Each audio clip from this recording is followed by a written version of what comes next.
Hello guys! இப்போ புதுசா Tamil டப்பிங்ல Netflixல release ஆயிருக்க "ஸ்ட்ரே" படம் எப்படி இருக்கு அப்படின்றத தான் இந்த வீடியோல பார்க்க போறோம். அண்ட் இது ஒரு மஸ்ட் வாட்சான த்ரில்லர் மூவிங்க. இந்த படத்த பத்தி பார்க்கறதுக்கு முன்னாடி நம்ம சேனல இப்போ தான் புதுசா பார்க்குறீங்க அப்படின்னா, சப்ஸ்கிரைப் பண்ணிக்கோங்க. வாங்க இப்போ ஸ்டார்ட் பண்ணலாம். இந்த படத்தோட ஒன்லைன் ஸ்டோரி என்னன்னு பார்த்தீங்கன்னா, இந்த படத்தோட ஹீரோயின் ஒரு சிங்கிள் மதர்ங்க. ஸோ அவங்களுக்கு ஒரு சின்ன பொண்ணு இருக்கா. அவளோட பாடியில நெறைய பிரச்சனைகள் இருக்கு. ஆஸ்துமா இந்த மாரி நெறைய பிரச்சனைகள்லாம் இருக்கு. ஸோ அது எல்லாத்துக்குமே வந்து நம்ம டயத்துக்கு அவளுக்கு வந்து மெடிசின் குடுத்துக்கிட்டே இருக்கணும். அது எல்லாமே நம்ம ஹீரோயின் வந்து ஒவ்வொன்னா பார்த்து பார்த்து பண்ணிட்டு இருக்காங்க. அது மட்டும் இல்லாம இவங்களுக்கு ஃபினான்ஷியலாவே ஏகப்பட்ட பிரச்சனைகள்லாம் இருக்கு. இந்த படமே வந்து ஒரு நாள்ல நடக்கக்கூடிய ஒரு ஸ்டோரி தான். இந்த படத்தோட ஸ்டார்ட்டிங்லயே வந்து காலையில அவங்க பொண்ண கூட்டிட்டு ஸ்கூல்ல டிராப் பண்றதுக்காக போறாங்க. அப்படி போகும்போது அவங்களோட வீட்ல இருக்க அந்த ஓனர் இருக்காங்கல்ல, அவங்க வந்து இன்னைக்குள்ள நீங்க வாடகை கட்டணும். இல்லன்னா வீட காலி பண்ண சொல்லிருவோம் அப்படின்ற மாரி சொல்லிடுறாங்க. இவங்களும் போய் டிராப் பண்ணிட்டு வரும்போது, அங்க ஸ்கூல்லயும் நீங்க ஃபீஸ் கட்டணும் இன்னைக்கே அப்படின்ற மாரி சொல்லிடுறாங்க. இதே மாரி இந்த பிரச்சனை மட்டும் இல்லாம, அவங்க வேலை பார்க்குற இடத்துலயும் அவங்க ஓனர் வந்து ரொம்பவே திட்டுறாரு. "ஏன் நீ இந்த மாரி லேட்டா வந்துட்டு இருக்க?" அப்படின்னு சொல்லி. அங்க வந்து நம்ம ஹீரோயின், "இந்த மாரி எனக்கு கொஞ்சம் 1/2 மணி நேரம் டைம் குடுங்க. நான் போய் என் பொண்ணோட ஃபீஸ கட்டிட்டு வந்துடுறேன்." அப்படின்ற மாரி சொல்றாங்க. அதுக்கு அவரு வந்து, "இங்க பாரு 1/2 மணி நேரத்துல நீ வரணும். இல்லன்னா உன் வேலை இன்னைக்கே போயிடும்." அப்படின்ற மாரி சொல்றாரு.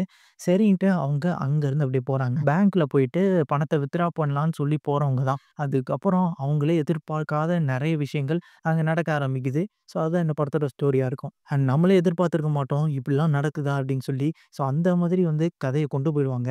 ஸ்டார்ட்டிங்லேருந்து ஹீரோயினே வந்து ஓடிட்டே தான் இருப்பாங்களாம் பார்த்துக்கோங்களேன். இப்ப நான் சொன்ன கதையிலே உங்களுக்கே புரிஞ்சிருக்கும். அவங்க ஒரு இடத்துலயே இருக்க மாட்டாங்க. அவங்களுக்கு ஏகப்பட்ட பிரச்சனைகள் இருக்கும். ஸோ அது எல்லாத்தையுமே சமாளிக்க அப்படியே அங்கங்கன்னு போயிட்டே இருப்பாங்க. ஸோ அப்படி இருக்கும்போது அந்த பேங்க்குள்ள போன பிறகு தான் அந்த கதையே வந்து ஆரம்பிக்கும். அதுக்கப்புறம் அந்த படம் முடியிற வரைக்கும் அந்த பேங்க்குள்ளேயே தான் இருக்கும். ஒரு ஹெய்ஸ்ட் கான்செப்ட்ல தான் இந்த படம் வந்து போயிட்டுருக்கும். இது ஒரு டிஃபரண்டான ஒரு ஹெய்ஸ்ட்ன்னே சொல்லலாங்க.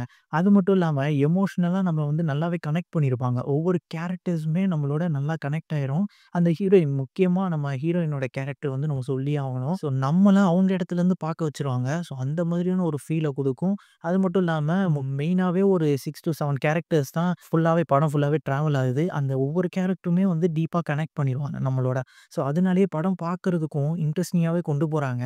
அந்த ஸ்டார்ட்டிங்லேருந்து எண்டிங் வரைக்குமே அந்த பரபரப்பு வந்து எங்கேயுமே குறையலன்னே சொல்லணுங்க. அந்த ஆக்டிங்லாம் வந்து ஒரு பீக் லெவல்ல இருக்கும். எமோஷன் கலந்த சைக்காலஜிக்கலா அந்த கேரக்டர் என்ன பண்ணும்? அந்த நிலைமைக்கு என்ன பண்ணும்? அப்படின்றதெல்லாம் அவ்ளோ வந்து சூப்பரா பண்ணியிருப்பாங்க அந்த ஹீரோயின் கேரக்டர். அதுக்காகவே இந்த படத்த பார்க்கலான்னே நான் சொல்லுவேன். அண்ட் கிளைமாக்ஸ்ல வர ட்விஸ்ட்ட நீங்க எதிர்பார்த்திருக்கவே மாட்டீங்க. கண்டிப்பா கெஸ் பண்ணவே முடியாது. அப்படி ஒரு ட்விஸ்ட் வச்சிருப்பாங்க. அந்த ட்விஸ்ட்லாம் வரும்போது நம்மளே வந்து ஒரு புல்லரிச்சு போய் உட்காந்து பார்ப்போம். ஸோ அந்த மாதிரியான ஒரு ஃபீல் குடுக்கும். அந்த கிளைமாக்ஸ்லலாம். டோட்டலாவே இது ஒரு த்ரில்லர் ஹெய்ஸ்ட் கேட்டகரியான மூவி தான். எமோஷன்ஸும் எல்லாமே வந்து நல்லாவே கனெக்ட் பண்ணியிருப்பாங்க. ஒரு சிங்கிள் மதரா அவங்க எவ்வளோ கஷ்டப்படுறாங்க, அவங்க பொண்ண வளர்க்கறதுக்கு. அது எல்லாத்தையுமே சொன்ன விதமா இருக்கட்டும், ரொம்ப ஓவர் டோஸ் பண்ணாம, அங்கங்க சொல்லி அத வந்து நல்லாவும் சொல்லியிருப்பாங்க. ஸோ அதனாலேயே நமக்கு வந்து கொஞ்சம் கனெக்டும் ஆயிருக்கும். அண்ட் இன்ட்ரஸ்டிங்காவும் நம்மள பார்க்க வச்சிருப்பாங்க. ஸோ அந்த மாதிரியான ஒரு தரமான படம் தாங்க. இந்த வருஷம் ரிலீஸ் ஆனதுல இது ஒரு பெஸ்ட் மூவி அப்டின்னே சொல்லலாம். அண்ட் ஹைலி ரெக்கமெண்டட் மூவிங்க. இது தமிழ் டப்பிங்லயே இருக்கு அப்படின்றது வந்து ஒரு நல்ல விஷயம். ஸோ நீங்க எல்லாருமே பார்த்து ரசிக்கக்கூடிய ஒரு படமா இருக்கும். அண்ட் இது வந்து கண்டிப்பா நீங்க ஃபேமிலியோட பார்க்கணும். அப்படி பார்த்தீங்க அப்படின்னா சூப்பராவே இருக்கும். இந்த படம் இப்போ ரீசென்ட்டா பார்த்தேன். ஸோ தமிழ் டப்பிங்ல வந்திருக்கு அப்படின்னோனே உங்க எல்லாருக்குமே இத தெரியப்படுத்தணுன்றதுக்காக தான் இந்த வீடியோ.